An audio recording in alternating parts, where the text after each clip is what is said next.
혹시 창업을 꿈꾸고 계신가요? 그렇다면 아마 머릿속이 꽤 복잡하실 거예요. 우리가 흔히 정답이라고 믿었던 것들이 사실은 신화에 불과할 수 있거든요. 오늘 베테랑 창업가 권도균 대표의 경험을 바탕으로 바로 그 스타트업 신화들을 하나씩 깨부숴 보려고 합니다. 진짜 현실적인 지혜는 뭔지 같이 한번 파헤쳐보죠. 자, 이 문장으로 한번 시작해 볼까요? 스타트업은 용병이 아니라 선교사를 채용해야 한다. 이게 오늘 우리가 할 이야기의 거의 모든 거라고 해도 과언이 아니에요. 단순히 돈을 보고 일하는 사람이 아니라 우리 회사의 비전과 사명에 정말로 가슴이 뛰는 사람. 왜 이런 사람을 모으는 게 스타트업의 생존에 그토록 중요한지 지금부터 하나씩 뜯어보겠습니다. 오늘 우리가 함께 살펴볼 이야기는 권도균 대표의 경험에서 나왔습니다. 이분 창업해서 성공적으로 매각도 한 베테랑 중에 베테랑인데요. 진짜 재밌는 건 이분의 가장 뼈아픈 통찰이 본인의 성공 스토리가 아니라는 거예요. 오히려 막 시작하는 창업가들을 도와주면서 그들이 호우적거리는 걸 보면서 거꾸로 배운 것들이라고 하더라고요. 바로 이 지점 때문에 그의 조언이 정말 현실적이고 또 값진 거죠. 자, 그럼 첫 번째 이야기로 바로 들어가 보죠. 권도균 대표가 말하는 거의 모든 창업가들이 초반에 빠지고 마는 아주 근본적인 함정이 있답니다. 이름하여 창업가의 원죄입니다. 여기서 말하는 자기중심적이라는 게 성격이 나쁘다 이런 얘기가 절대 아니에요. 오히려 너무나 자연스러운 상태라는 거죠. 생각해보세요. 내 아이디어니까 당연히 최고라고 믿고 싶고 내가 만든 기술이니까 막 대단해 보이잖아요. 근데 문제는 권도균 대표는 바로 이 생각에서 의식적으로 빠져나와야 한다. 그래야 성공의 첫 단추라도 꿰 수 있다. 이렇게 아주 강하게 얘기합니다. 이 비유 정말 와닿지 않나요? 물에 빠져 죽기 직전인 사람한테 어떻게 수영 배웠어요? 라고 묻는 거랑 똑같다는 거잖아요. 초기 스타트업의 현실이 바로 이렇다는 겁니다. 계획이고 뭐고 일단 살아남아야 하니까요. 그러다 보니 자연스럽게 나 자신 그리고 내 제품에만 매몰될 수밖에 없는 거죠. 자, 그럼 이제 본격적으로 우리가 잘못 알고 있는 신화들을 하나씩 깨부숴 볼까요? 첫 번째는 바로 이겁니다. 위대한 회사는 창업가의 천재적인 아이디어 하나에서 시작된다. 이거 정말 많이들 그렇게 생각하죠? 보세요. 이 차이가 정말 중요합니다. 흔히들 생각하는 신화는 뭐예요? 창업가 머릿속에서 모든 게 시작된다는 거죠. 하지만 현실은 정반대라는 겁니다. 모든 건 시장이라는 외부에서 시작된다는 거예요.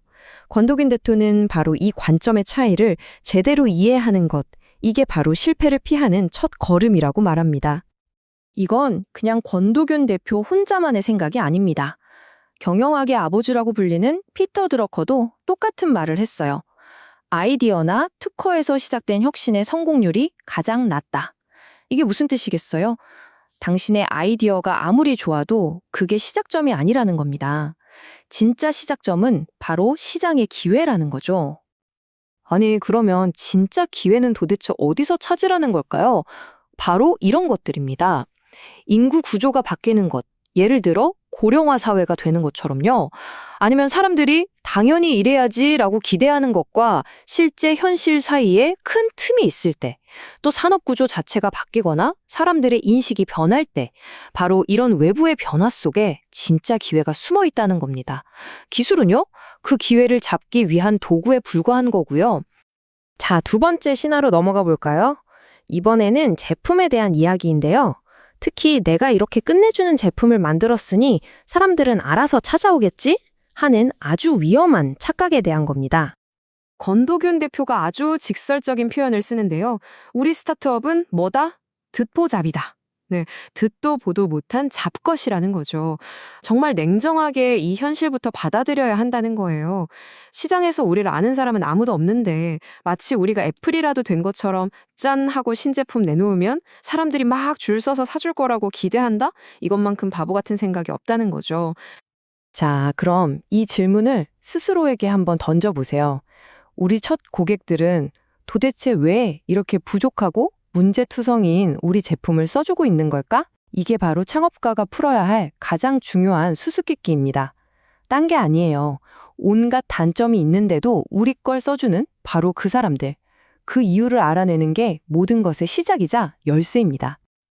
이 비유 정말 기가 막히지 않나요? 누군가 나한테 사랑해요 라고 고백을 했는데, 그래요? 하고 왜 좋아하는지는 물어보지도 않는 거랑 똑같다는 거예요. 초기 고객들이 우리 제품을 써주는 건 바로 그런 사랑 고백이나 마찬가지라는 거죠. 그런데 그 이유를 궁금해하지 않는다? 그건 그냥 미래의 성장 가능성을 내 손으로 짓밟아 버리는 거나 다름없습니다. 이게 바로 많은 창업가들이 빠지는 스티브 잡스 신화의 함정입니다. 스티브 잡스는 고객발 안 들었잖아. 나도 그럴 거야. 천만에요. 그건 시장을 아예 새로 만들어버릴 수 있는 거인, 애플이니까 가능했던 얘기고요. 우리 같은 듣보잡이 그러면 어떻게 될까요? 그냥 독선으로 망하는 지름길일 뿐입니다. 자, 드디어 마지막 세 번째 신화입니다. 이건 팀빌딩에 대한 건데요. 돈도 없고 자원도 부족한 스타트업이 과연 어떤 사람을 뽑아야 할까 하는 문제죠. 맨 처음에 봤던 그 문장 기억나시죠? 다시 한번 떠올려 보세요. 권도균 대표는 사람을 딱 두 부류로 나눕니다. 하나는 용병, 그리고 다른 하나는 선교사. 용병은 뭐죠? 돈을 보고 싸우는 사람이죠. 선교사는요? 사명을 위해 자기 몸을 던지는 사람입니다. 이 둘의 차이를 아는 것, 여기서부터 성공적인 팀 빌딩이 시작된다는 겁니다. 차이가 정말 명확하죠? 동기 자체가 달라요. 한쪽은 연봉과 직급을 보는데 다른 한쪽은 비전과 사명을 봅니다. 힘든 시기가 왔을 때 누가 끝까지 남을까요? 더 좋은 제안이 오면 훌쩍 떠나버릴 용병일까요? 아니면 우리는 이걸 믿으니까 라며 버텨줄 선교사일까요? 답은 너무나 명확합니다. 바로 여기에 이 전략에 아주 역설적인 힘이 있습니다. 한번 생각해 보세요. 돈 없는 스타트업이 어떻게 최고의 인재들을 데려올 수 있을까요? 답은 하나입니다. 사명을 파는 거죠. 돈 대신 비전을 제시하고 그걸로 사람의 마음을 움직이는 겁니다.